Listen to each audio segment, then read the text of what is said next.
Where'd you steal this car, boy? Mercedes like this? You people can't afford the down payment, let alone the whole damn thing. Officer Garrett Brennan's flashlight beam cuts through the December night. Christmas lights twinkle on distant houses. Officer, I'm a doctor. I have an emergency. A doctor? Brennan laughs, spits near the tire. Right, and I'm Santa Claus. Step out. Now! The dashboard camera captures it all.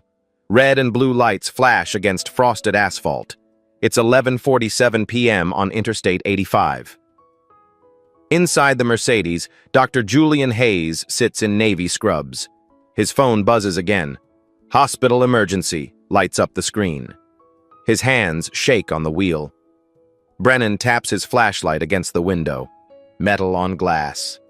Hard. Harder. I said, out, boy. Or do I need to drag you? What Brennan didn't know, the woman dying in that hospital would make him regret every word. 6 hours earlier, the hallways of Memorial Grace Hospital smell like antiseptic and hope. Julian Hayes walks past the cardiology wing at 6:30 p.m. His navy scrubs are crisp. His white coat bears his name in embroidered letters. A nurse waves from the station. Good evening, Dr. Hayes. He smiles, returns the greeting. His footsteps echo against polished floors. In the cardiac ICU, a family waits. The mother clutches a tissue. Their daughter, 23, recovering from emergency valve replacement, sleeps peacefully behind the glass. Dr. Hayes, thank you for saving our girl. Julian shakes the father's hand.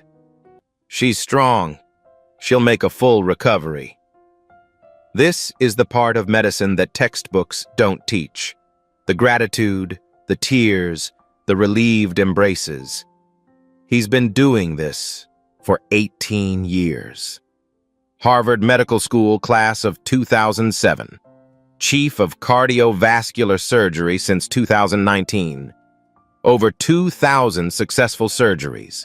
His hands have restarted hearts that had given up. The residents trail behind him during evening rounds. Dr. Sarah Kim asks about the patient's ejection fraction. Julian explains patiently. Uses his hands to demonstrate blood flow through damaged valves. Think of it like plumbing. Find the leak, fix the leak, restore the flow. They laugh, take notes. The hospital administrator catches him near the elevators. Julian, that transplant case last month, Medical Journal of Cardiology wants to feature it. Tell them I'll review the draft this weekend. Julian doesn't do it for recognition. He does it because a 14-year-old boy in Baltimore once told him, I've never seen a black doctor before. He does it because representation matters. At 7:15 p.m., he changes in the physician's locker room. Trades scrubs for jeans and a sweater. December in Atlanta means unpredictable weather. Tonight, it's cold. Christmas is 8 days away. His phone shows texts from his wife, Sarah. Emma wants help with her science project. Marcus is asking about the Falcons game. He types back, home in 20 minutes. His Mercedes sits in the physician's parking lot. Level 3, spot 47, reserved. His medical bag sits in the trunk, always packed. Stethoscope, emergency medications, sterile gloves. The hospital ID badge hangs from his rearview mirror. Memorial Grace Hospital, Chief of Cardiovascular Surgery, Dr. Julian Hayes, MD, fax. Home is a brick colonial in Buckhead. Sarah designed it. She's an architect with an eye for clean lines. The Christmas tree glows in the front window. White lights, silver ornaments. Emma meets him at the door. 12 years old, braids, bright smile. Dad, look at my volcano model! Marcus runs from the kitchen, 9 years old, wearing a Falcons jersey. Did you see the game? They eat dinner together. Spaghetti with garlic bread. Emma talks about science class. Marcus debates quarterbacks. Sarah tells a story about a difficult client. Julian listens, laughs, helps with homework, reviews Emma's presentation. At 10:45 p.m., he reads Marcus a chapter from Percy Jackson. The boy's eyes droop. Julian kisses his forehead. He's in bed by 11:15 p.m.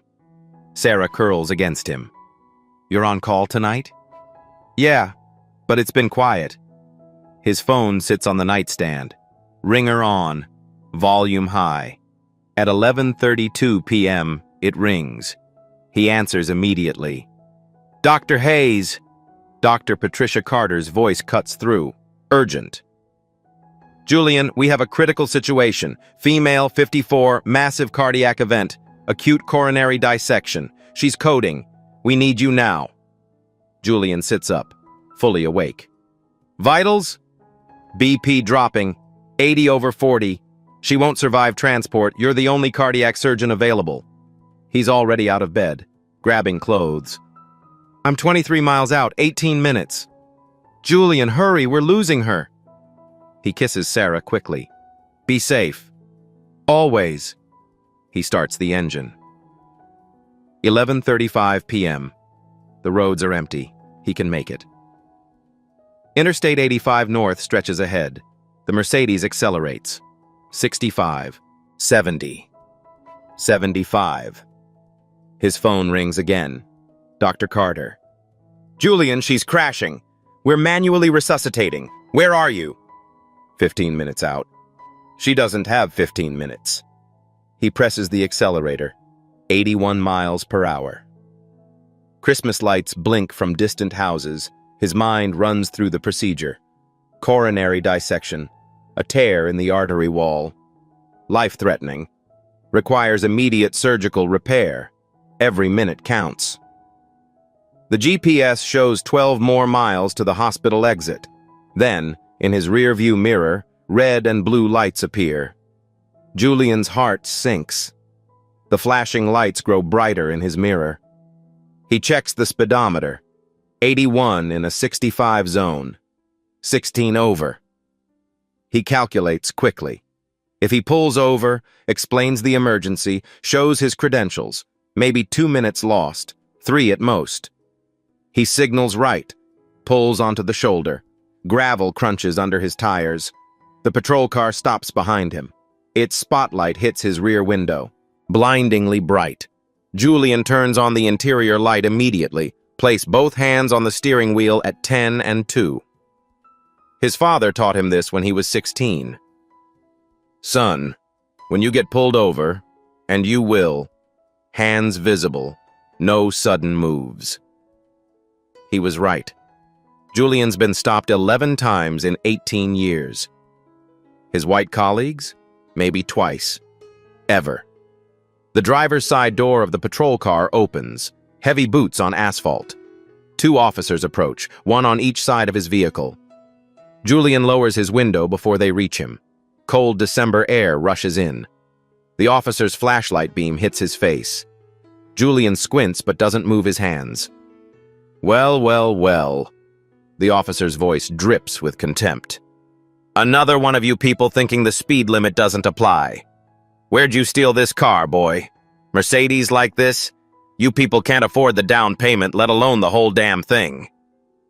Julian's jaw tightens, but his voice stays calm, professional. "Officer, I'm Officer Julian Hayes, Chief of Cardiovascular Surgery at Memorial Grace Hospital. I have a patient dying. I need to get to the operating room." "A doctor?" Officer Brennan laughs. It's not a friendly sound. "Right. And I'm Santa Claus. License and registration. Now." The flashlight taps against Julian's window. Metal on glass. Once, twice, 3 times. Each tap is harder than the last. Julian reaches slowly for his glove compartment. "I'm reaching for my registration, officer." "I can see what you're doing. Hurry up." Julian retrieves his documents. His hands are steady despite the adrenaline. He hands over his driver's license and registration. Both are legitimate, both clearly showing his name, his address in Buckhead, his clean record. Brennan examines them with his flashlight. "Julian Alexander Hayes. Buckhead address. Sure. He looks up. Studies Julian's face with open suspicion. "How'd you afford Buckhead? Drug money? Rap career?" "I'm a cardiovascular surgeon. I earn my living saving lives. Julian points to his hospital ID badge hanging from the rearview mirror. The laminated card clearly shows his photo, his credentials, his position. Chief of Cardiovascular Surgery, security clearance, level 5. Brennan ignores it. Anyone can buy a fake badge on the internet. Julian's phone buzzes on the passenger seat. The screen lights up. Dr. Carter, hospital emergency. Officer, that's my surgical team. I need to answer. You don't touch that phone. You don't move unless I tell you to move. The second officer, a woman, younger, blonde, leans down to look through the passenger window. Her nameplate reads Walsh. She spots the stethoscope on the passenger seat, the medical textbooks, the hospital parking pass. Garrett, she says quietly. His credentials look legitimate. Brennan shoots her a look. I'll determine what's legitimate, Rita. Stay in your lane. He walks back to the patrol car with Julian's documents, takes his time, runs the license through the system. Julian watches the clock on his dashboard. 11:48 p.m. 1 minute gone. His phone buzzes again, then again. In the patrol car, Brennan's computer screen shows the results. Clean record, no warrants, no violations. Vehicle registered to Julian Alexander Hayes. Everything checks out. But Brennan takes his time anyway. 4 minutes pass. 5. 6. Julian's phone rings. The sound fills the car. He can hear Dr. Carter's voice through the speaker. Dr. Hayes, Julian, where are you? The patient is in VFib. We're losing her. Through the windshield, Julian watches Brennan finally exit the patrol car. The officer walks slowly, deliberately. 7 minutes now. 7 minutes that patient doesn't have. Brennan returns to Julian's window. Step out of the vehicle. Officer, please. I've given you my license, my registration. Everything is in order. I have a woman dying, I said. Or do I need to remove you? Officer Walsh positions herself at the passenger door. Her hand rests on her weapon. Julian unbuckles slowly, opens the door, steps out onto the cold shoulder of Interstate 85. He's 6'1". Brennan is maybe 5'10", but the gun and badge shift the power dynamic entirely. Hands where I can see them. Julian raises his hands. He's wearing jeans, a pullover sweater, and his navy hospital scrubs underneath. The scrub pants are visible below his jeans. Brennan's flashlight travels up and down Julian's body. What are you really, boy? Drug dealer? Pimp? You dress like a janitor and drive a Mercedes. That doesn't add up. I'm a surgeon. I was at home when I got called in. I didn't have time to change completely. Sure. Brennan steps closer. Too close. Let me tell you what I think. I think you stole this car. I think those credentials are fake. I think you're running drugs in that fancy trunk. Officer Brennan. Julian reads the nameplate now. Please call the hospital. Memorial Grace, extension 4247. Ask for Dr. Patricia Carter. She will verify everything. Oh, now you're begging. You should have thought about that before you decided to speed. A car passes on the interstate, slows down. The driver, a middle-aged white man in a suit, pulls over 50 yards ahead. He gets out with his phone. Officer, this seems excessive, the man calls out. I'm recording this. Brennan's head snaps toward him. This is police business. Move along or I'll arrest you for obstruction. The man hesitates. I'm just observing, that's my right. Get back in your car, now. The lawyer slowly returns to his vehicle, but he doesn't leave. He stays parked, phone pointed toward the scene. Brennan turns back to Julian, even angrier now. You see what you caused? You people always make a scene. Julian's phone rings again in his car. The sound carries in the cold night air. Brennan walks to the Mercedes, reaches in through the open window, grabs the phone. Officer, that's my property. Brennan answers it. Hello? Dr. Carter's frantic voice is audible. Dr. Hayes, where are you? The patient is critical. Her heart is failing. Brennan's voice is mocking. Sorry, the doctor is a little busy right now. He's been a bad boy. He hangs up, tosses the phone onto the patrol car hood. Julian feels something crack inside his chest. You just condemned a woman to death. Dramatic, aren't we? Brennan spits on the ground near Julian's feet. If there's really a patient, other doctors can handle it. I'm the only cardiac surgeon on call tonight. She has an acute coronary dissection. She needs me. Right now. Then I guess she picked a bad night to get sick. Officer Walsh shifts uncomfortably. Garrett, maybe we should verify. Rita, I said I've got this. Brennan walks to the Mercedes trunk. Pop it. On what grounds? Probable cause. I smell marijuana. That's false. I'm randomly tested at the hospital. Are you calling me a liar? Brennan's hand moves to his belt. Julian forces himself to breathe. No, sir. Then pop the trunk. Julian reaches into the car, press the trunk release. Brennan lifts the trunk lid. Inside, Julian's medical bag, a spare tire, emergency supplies. He unzips the medical bag, pulls out surgical instruments, scalpels in sterile packaging, hemostats, clamps. Weapons. Rita, document these weapons. Those are surgical tools. Look at the packaging. Could be used as weapons. Officer Walsh examines the bag. Her flashlight illuminates prescription pads with Julian's name, his DEA number, hospital credentials, security badges. Garrett, her voice is uncertain. This all looks legitimate. The prescriptions have his DEA number, boss. I said I've got this, Rita.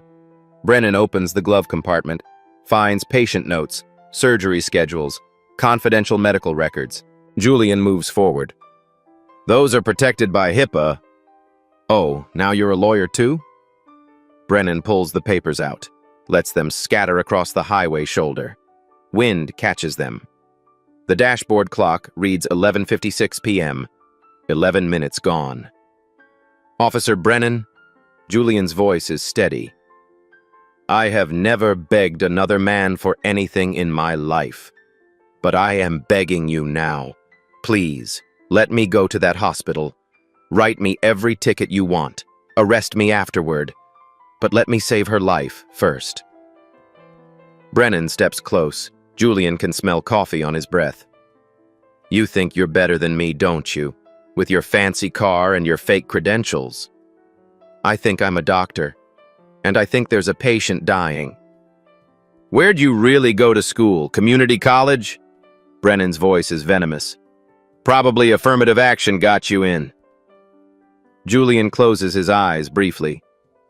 Harvard Medical School, class of 2007, top 15%. I earned every grade. Harvard? Sure you did. 12 minutes now. The lawyer's car sits 50 yards away. Phone still recording. Julian's phone buzzes repeatedly on the patrol car hood. Hospital emergency? Dr. Carter. Critical.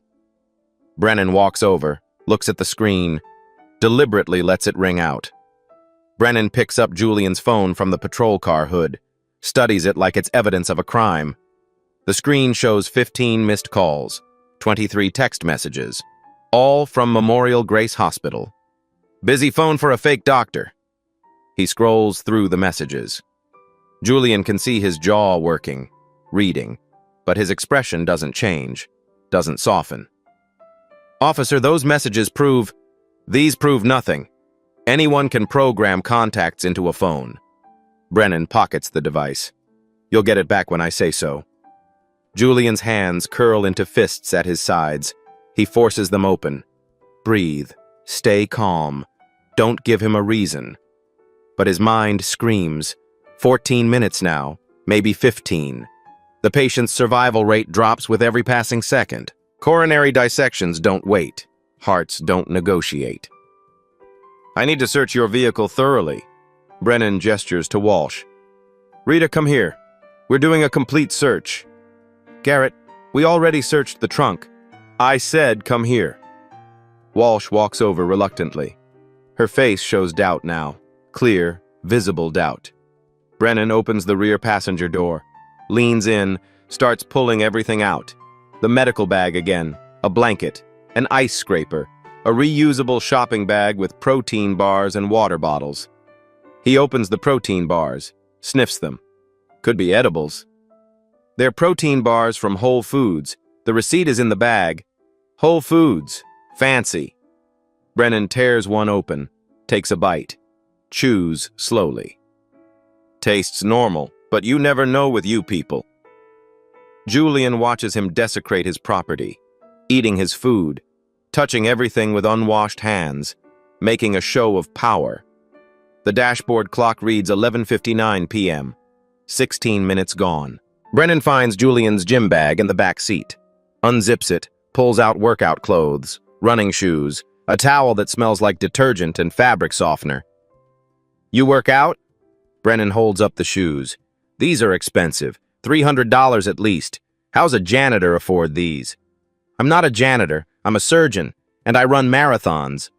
Marathons?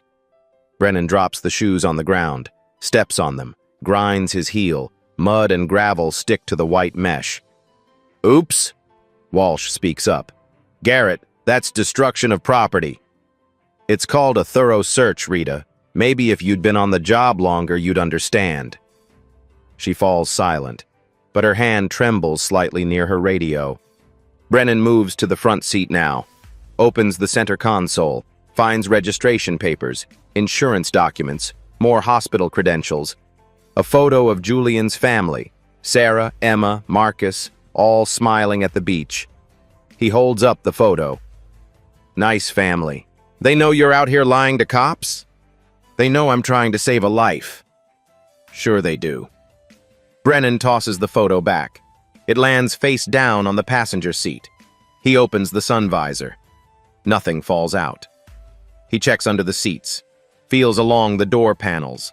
He's searching for something, anything, to justify this stop. But there's nothing, because Julian is exactly who he says he is. The clock reads 12:02 a.m., 19 minutes now.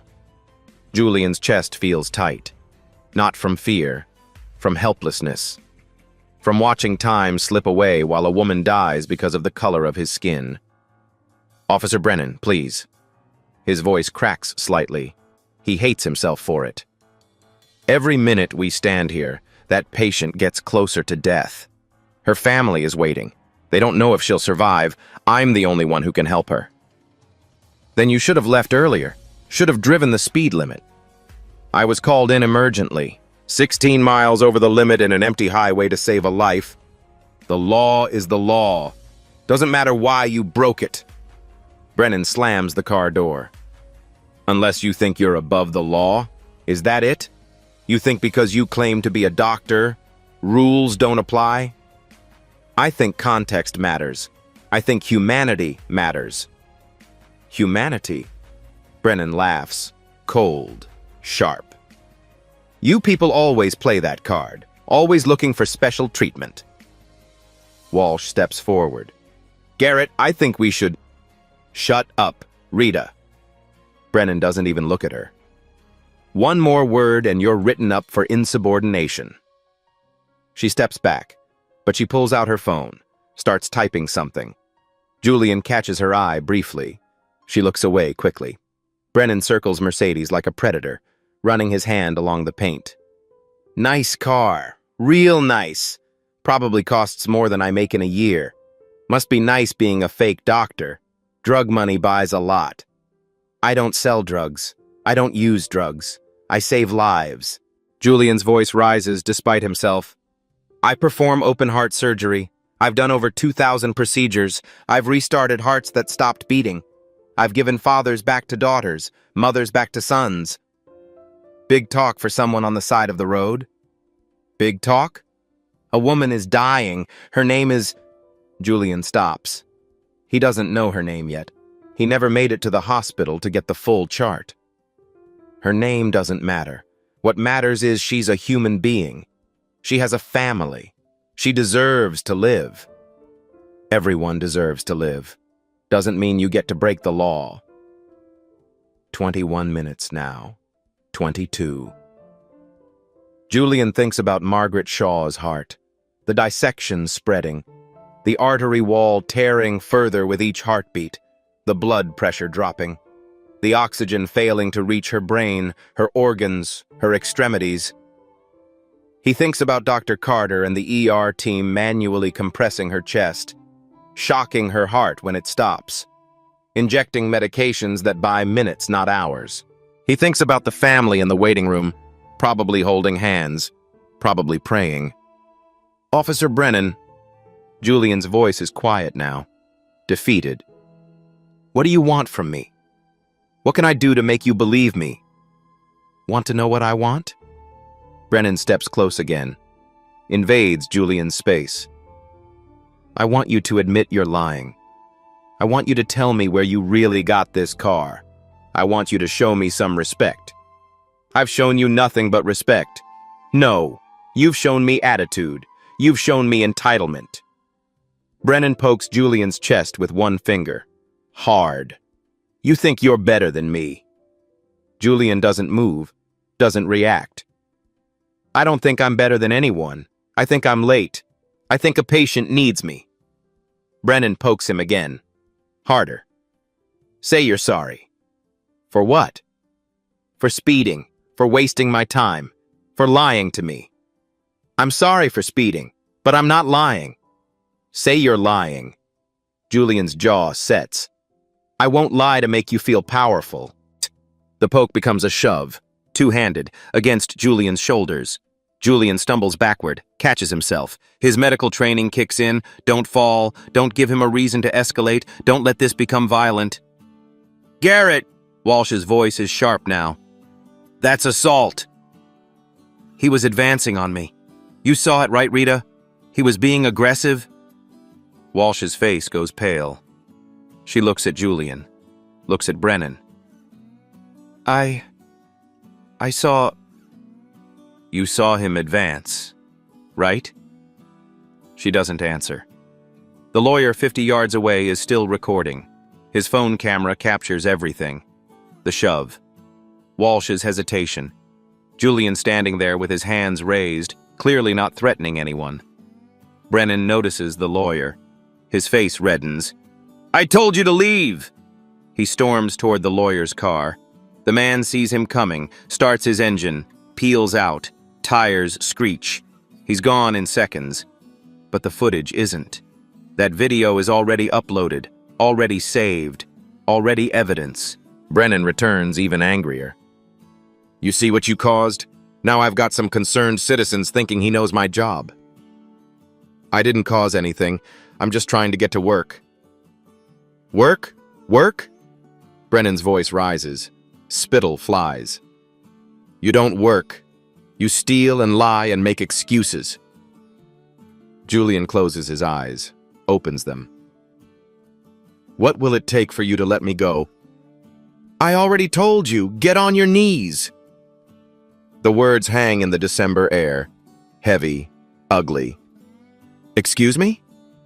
You said you were begging, so beg properly, on your knees. Walsh takes a step forward. Garrett, no, this has gone too far. Stay out of this, Rita. I can't stay out of this. This is wrong. Her voice shakes, but she continues. His credentials are legitimate. His story checks out. We've verified his license. We need to let him go. Brennan turns on her. Are you questioning my authority? I'm questioning your judgment. Then you can explain yourself to the captain. You're written up. Effective immediately. Walsh's hand moves to her radio. Maybe we should call the captain right now. Let him decide.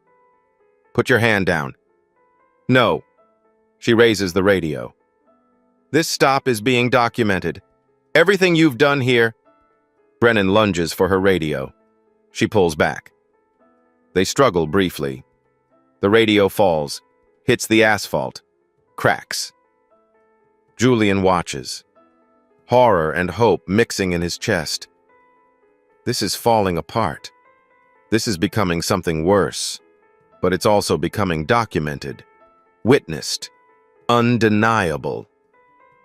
The clock reads 12:07 a.m., 24 minutes since he pulled over, 29 minutes since Dr. Carter first called.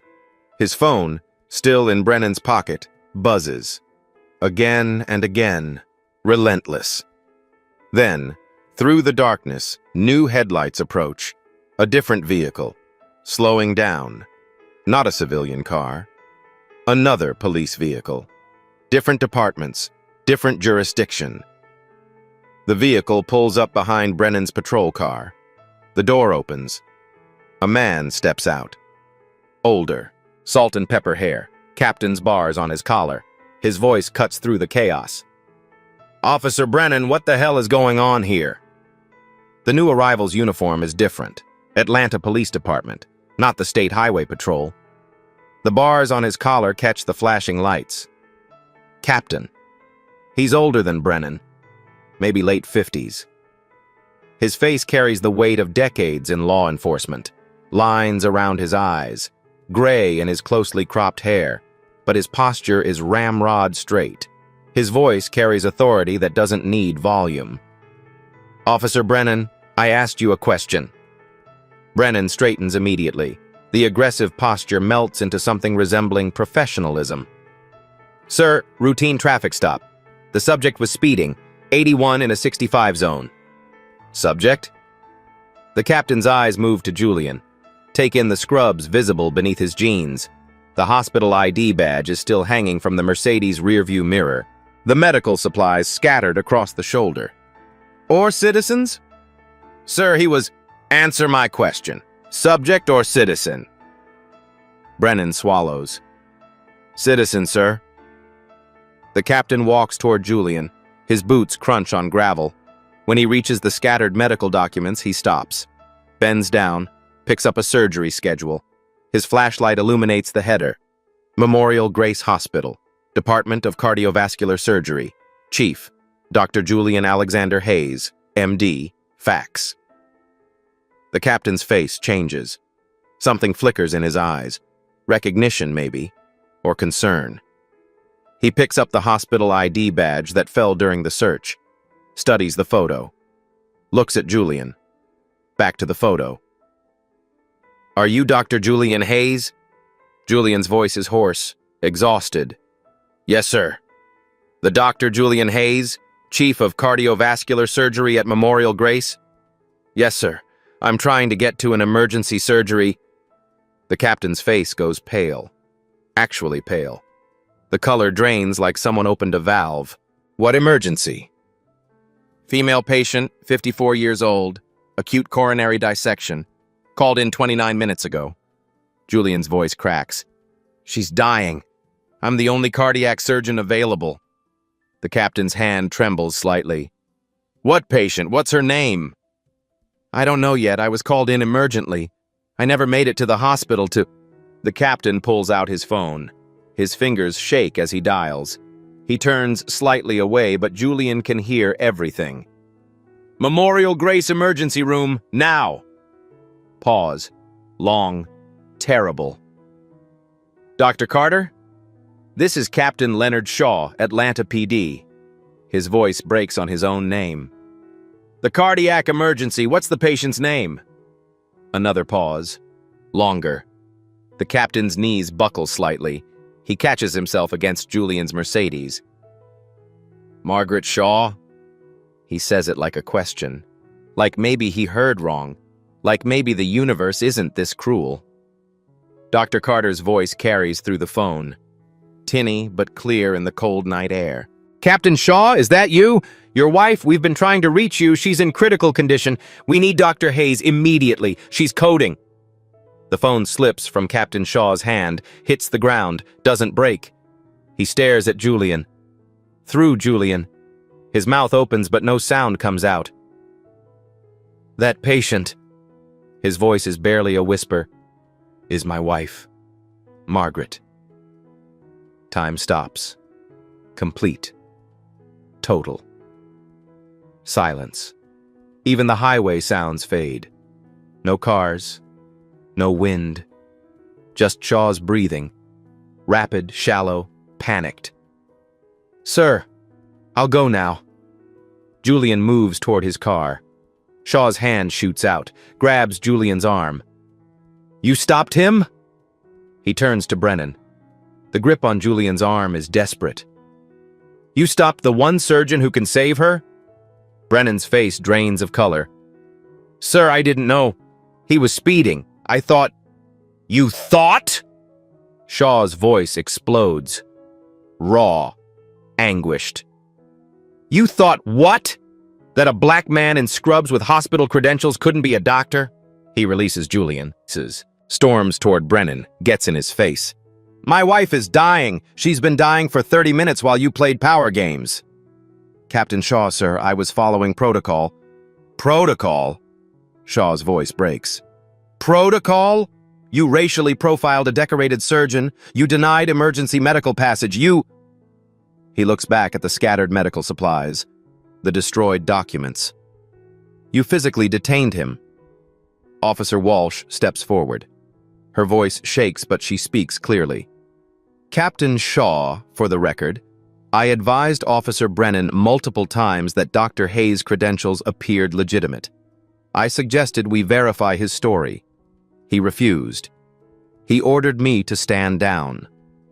Shaw looks at her, nods once. "Noted, Officer Walsh." He turns back to Brennan, reaches out. "Badge, weapon, now." "Sir, please, I was just doing my job." "Your job?" Shaw's hand trembles with rage. "Your job is to protect and serve. You just killed my—" His voice breaks completely.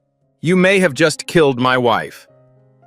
"I didn't mean—" "Hand them over, now!" Brennan fumbles with his badge, his weapon, hands them to Shaw with shaking fingers. Shaw turns to Julian. His face is a mask of anguish. "Doctor, please, take my car." "Sir?" "Take my vehicle. I'll clear the route." Shaw is already moving, pulling keys from his pocket. "All units will know to let you pass. No one will stop you." Julian runs to Shaw's police vehicle, the captain's personal car, an unmarked sedan with department plates. Shaw radio dispatch.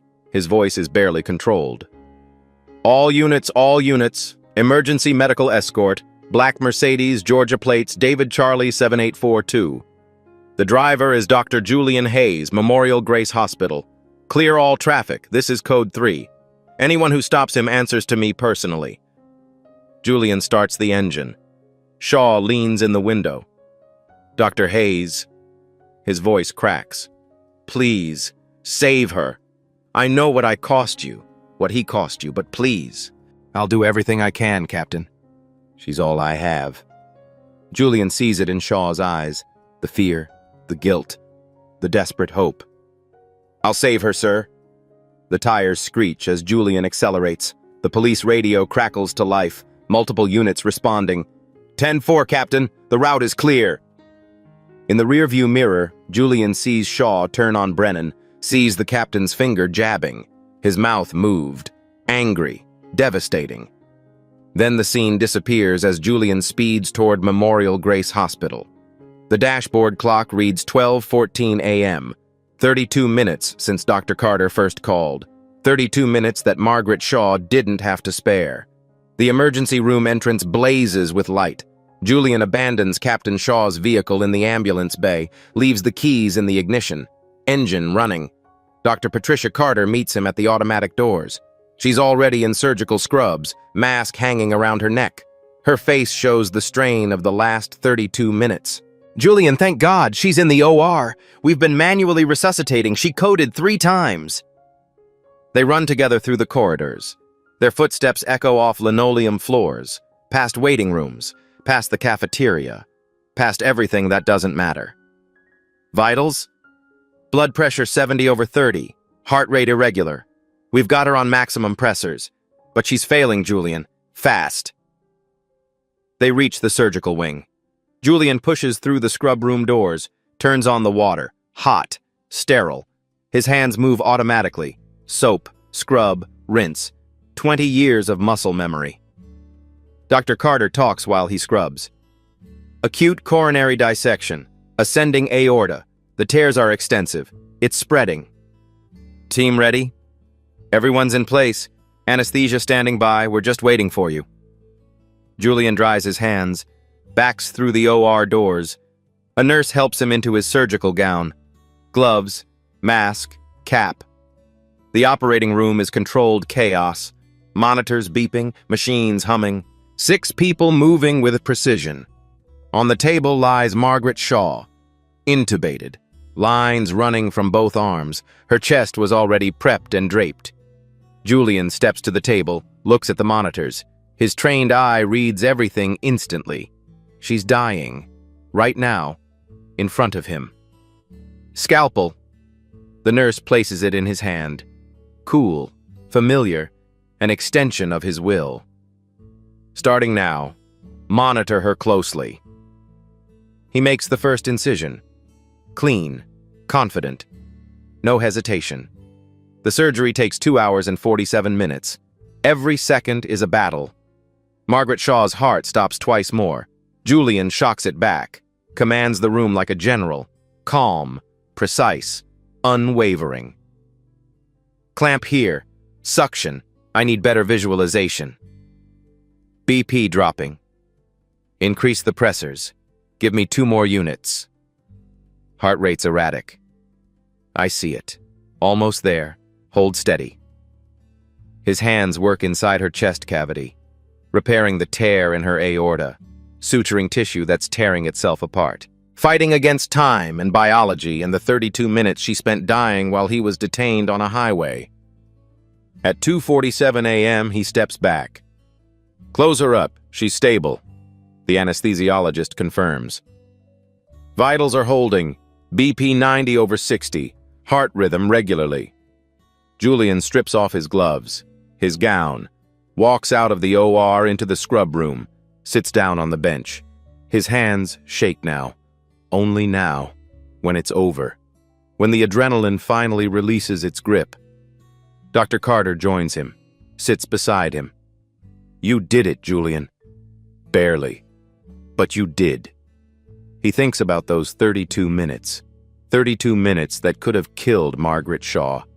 32 minutes of racial profiling, of power games, of one man's prejudice almost costing a woman her life. Patricia, she's going to make it? Full recovery, thanks to you. Dr. Carter touches his shoulder. Captain Shaw is in the waiting room. He's been there since you arrived. Julian stands.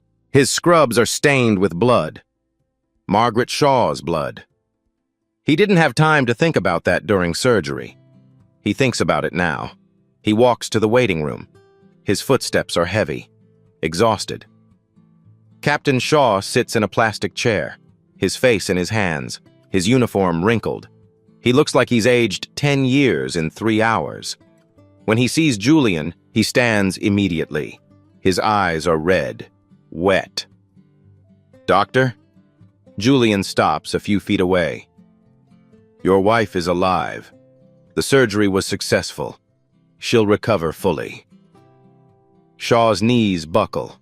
He collapses back into the chair, sobs openly. Doesn't try to hide it. Thank God. Thank you. Thank you. Julian sits down beside him, exhaustion settling into his bones. They sit in silence for a long moment. The waiting room is empty except for them. Fluorescent lights hum overhead. A coffee machine gurgles in the corner. Captain Shaw, your wife was fortunate. We reached her in time, but barely. Shaw looks at him. Because of me. Because of my officer. Because of prejudice. Julian's voice is quiet, not angry, just honest. I'm pulled over 6 times more often than my white colleagues. I'm questioned in hospital corridors despite wearing credentials. I've had parents request different surgeons when they see my face. He pauses. Tonight, I encountered Officer Brennan's racism. But I encounter racism regularly. The difference? Tonight, a life hung in the balance. Shaw wipes his eyes. Dr. Hayes, I promise you, Brennan will face full accountability. I don't want revenge, Captain. I want change. You'll have both.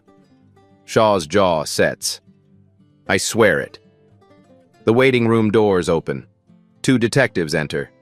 Internal Affairs. Their badges hang from their necks. Shaw stands. "Dr. Hayes, would you be willing to give a statement?" Julian thinks about Marcus and Emma. About every black child who'll grow up facing the same prejudice. About every doctor, lawyer, teacher, professional who'll be questioned because of their skin. "Yes, but first, I need to check on my patient." He walks back toward the ICU, toward Margaret Shaw, toward the life he saved despite everything. Behind him, he hears Shaw talking to the detectives.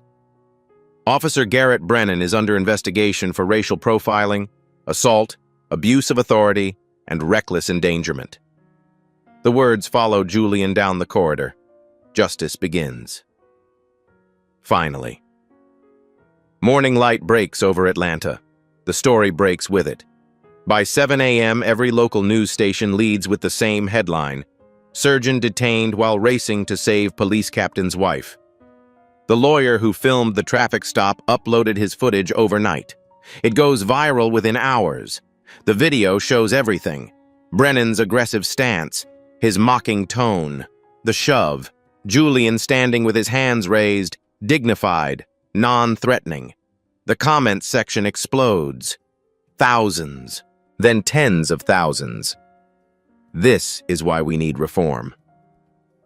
Imagine dying because a cop couldn't believe a black man was a doctor. By 9 a.m., the hashtag Justice for Dr. Hayes trends nationally. The video has been shared 2 million times. Medical communities respond swiftly. The American College of Surgeons releases a statement. Harvard Medical School posts, "We stand with Dr. Julian Hayes, class of 2007. His professionalism exemplifies the values we instill." 243 physicians sign an open letter in the Atlanta Journal-Constitution. Dr. Hayes' experience is not unique. Black medical professionals face discrimination daily. This ends now. Memorial Grace Hospital holds a press conference at noon. The hospital administrator stands at a podium. Reporters crowd the room. Dr. Julian Hayes is not just an exceptional surgeon. He is a pillar of our community. What happened last night was unconscionable. We demand accountability.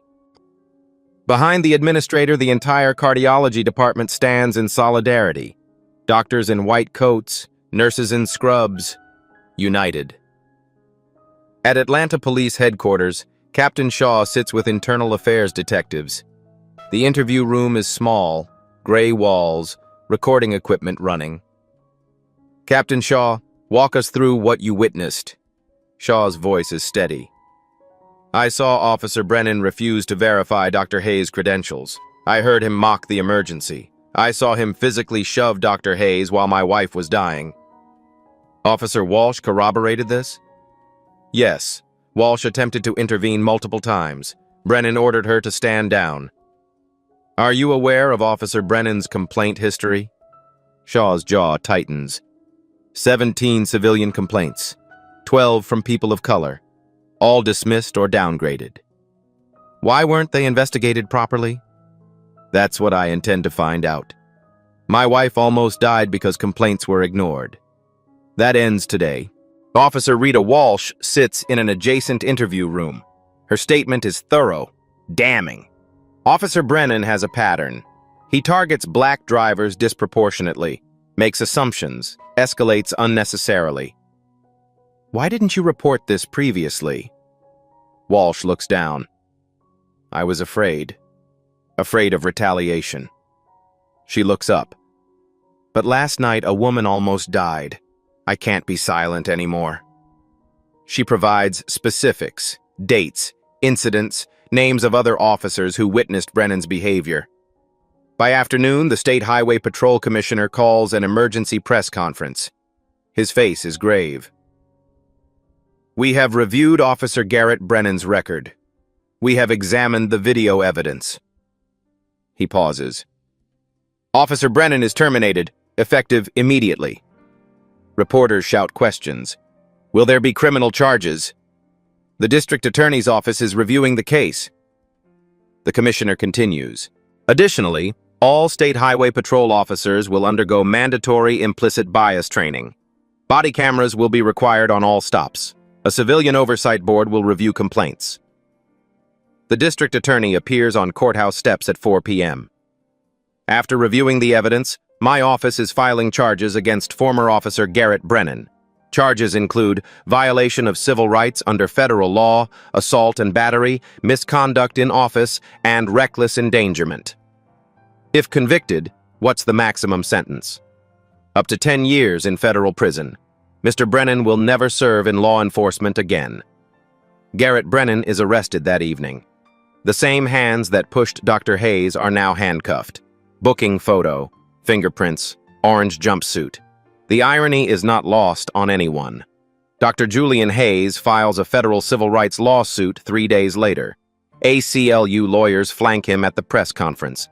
Julian wears a suit, not scrubs. He looks every inch the accomplished professional he is. I'm not doing this for money. I'm doing this for change. For every black professional who's been questioned, doubted, dismissed. For every life put at risk because someone couldn't see past skin color.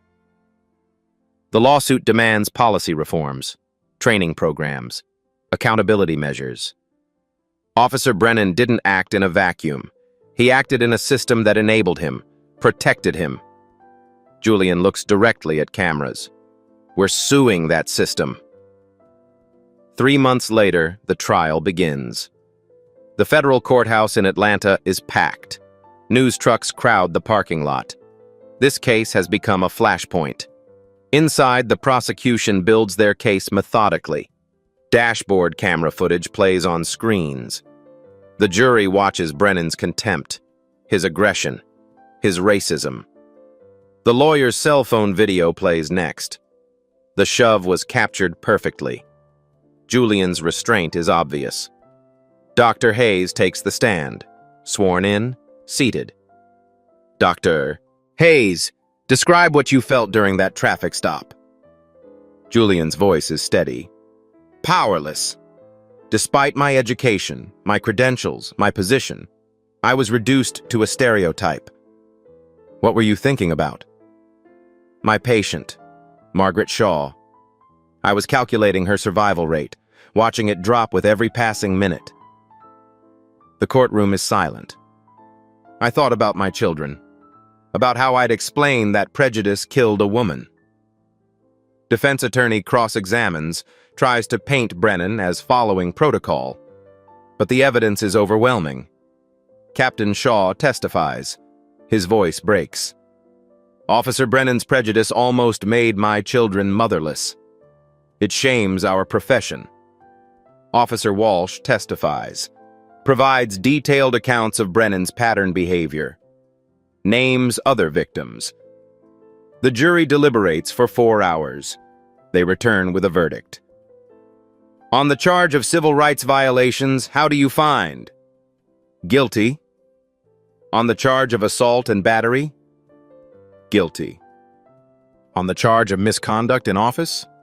Guilty. On the charge of reckless endangerment? Guilty.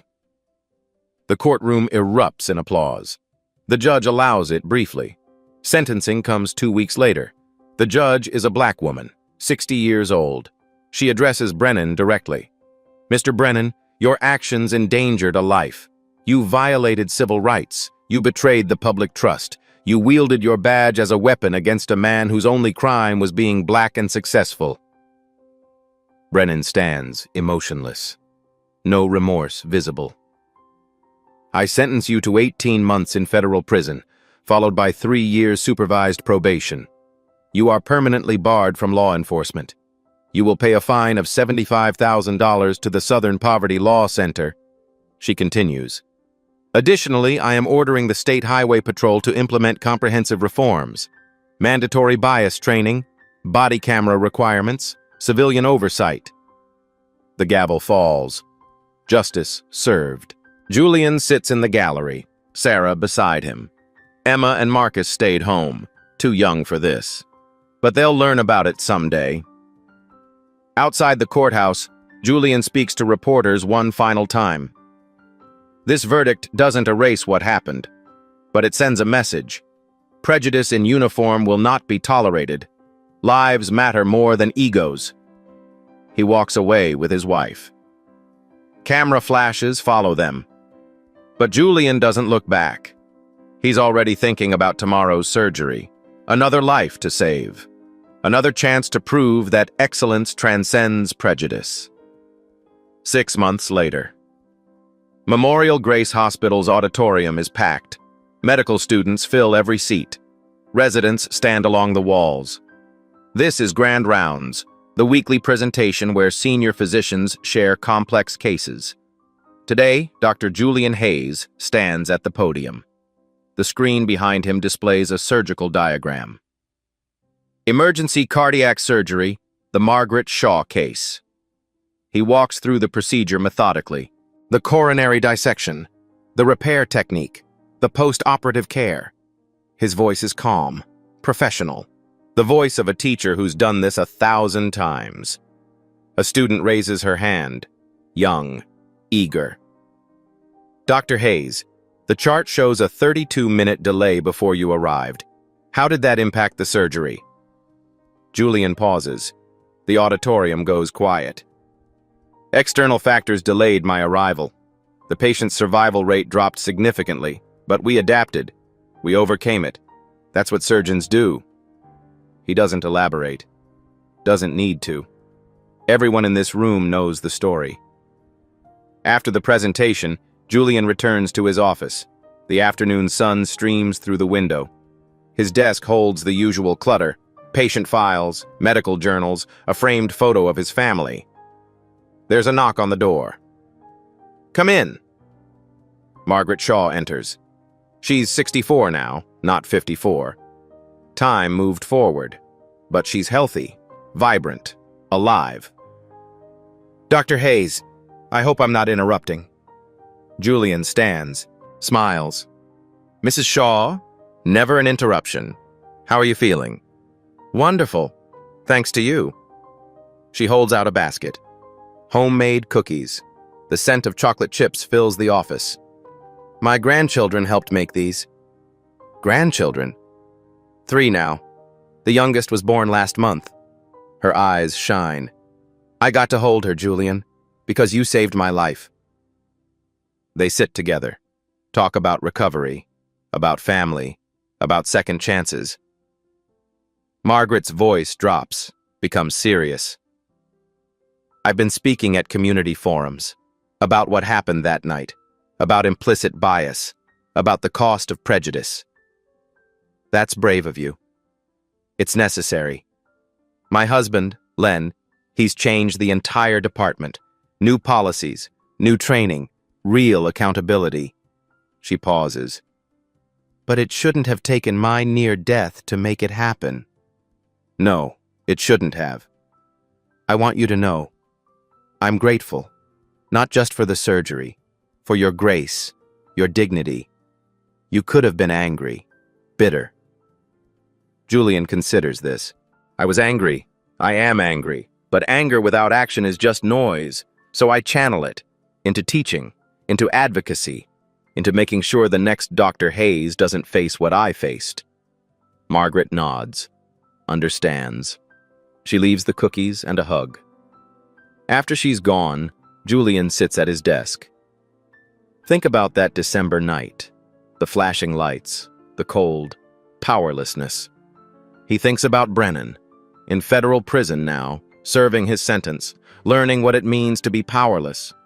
He thinks about the 43 other officers who were disciplined or terminated after the department-wide audit. The system that protected them finally held them accountable. He thinks about Officer Walsh, still on the force, now training other officers on intervention, on speaking up, on choosing right over easy. He thinks about Captain Shaw, Deputy Chief Shaw now, using his position to dismantle the structures that enabled Brennan. Change is slow, but it's happening. Julian's phone buzzes. A text from Sarah. From, Emma wants to be a doctor. She told her guidance counselor today. She said she wants to be like you. He smiles, types back. Tell her I'm proud. Tell her she can be anything she wants. He thinks about Emma, about Marcus, about the world they'll inherit. It won't be perfect. Prejudice won't disappear overnight, but it will be better. Because people fought, because people demanded change, because one night on a highway became a catalyst. Julian stands, looks out his window at the city. Atlanta spreads below him, millions of lives, millions of stories. He thinks about all the patients he's saved, the hearts he's restarted, the families he's kept whole. That's what matters. Not the recognition, not the lawsuit, not the viral video. The lives, always the lives. His pager beeps. Another emergency, another patient, another chance to make a difference. Julian grabs his coat, heads toward the elevator. This is who he is. This is what he does. He saves lives, despite everything. Because of everything. The elevator doors close.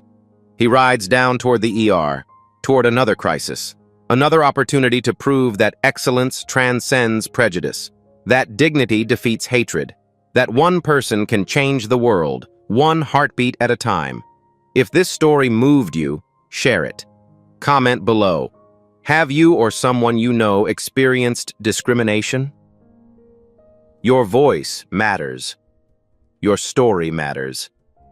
Hit subscribe to Black Tales Stories to see more stories where justice prevails, where systems change, where people fight back and win. Follow for updates on real cases of reform, real accountability, real progress. Because every share, every comment, every conversation, it all adds up. It all matters. Here's what I want you to ask yourself. That night on Interstate 85, Officer Brennan saw a black man in a Mercedes and assumed criminality. He saw hospital credentials and assumed forgery. He heard about a dying patient and assumed lies. He couldn't imagine that a black man could be the chief of cardiovascular surgery. Couldn't imagine that his prejudice would cost someone everything. If Officer Brennan had stopped a white doctor that night, would Margaret Shaw still be alive? Would her husband still have a wife? Would her grandchildren still have a grandmother? Think about that. Think about how many Margaret Shaws don't survive. How many Dr. Hayes never reach their patients. How many families are destroyed by prejudice dressed in a uniform. And then decide what kind of world you want to live in. A world where credentials don't matter because skin color speaks louder? Or a world where excellence is recognized regardless of melanin? The choice is ours. Every day, every interaction, every moment we choose to see people, truly see them, beyond our biases. Dr. Julian Hayes chose dignity over rage. Margaret Shaw chose advocacy over silence.